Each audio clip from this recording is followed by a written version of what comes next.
The United States is one of the world's oldest democracies, but many critics say this is no way to elect a president, and here's why. The first two nominating contests are in Iowa and New Hampshire. A win in either state can give a candidate momentum, but there's a problem with giving those two states so much power. They're tiny.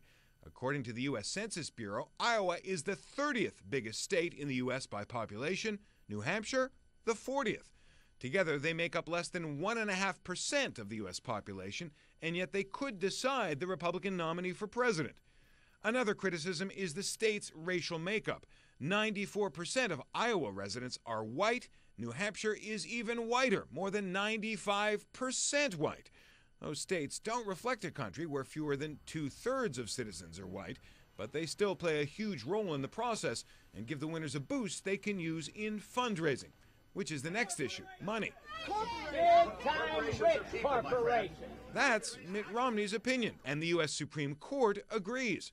The court has ruled that corporations and unions have the right to free speech, including the right to run ads that address issues without endorsing a particular candidate. That allowed groups known as super PACs, or political action committees, to raise and spend limitless amounts of money. Romney has been a big beneficiary. Haven't we had enough mistakes? Restore Our Future is a super PAC created to support Romney. It spent $3 million in Iowa to bash Romney's rivals and President Barack Obama, too. But it isn't just a Republican tactic. Priorities USA, a pro-Obama super PAC, raked in more than $3 million in the same period. Both groups, by law, aren't controlled by the actual campaigns, but they are led by former aides and supporters. That means a potential third party would need a huge bankroll to even think about running against the Democrats and Republicans. Including congressional races, one analyst believes $8 billion could be spent in the 2012 election. $8 billion. That's $26 for every man, woman, and child in the country.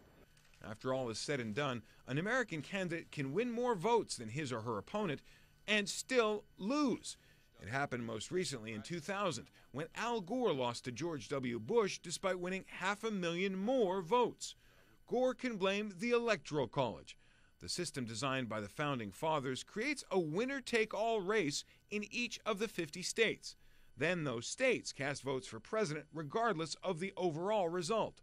States that tilt heavily to one party or the other, where a candidate knows they'll win or lose, can be safely ignored during the campaign.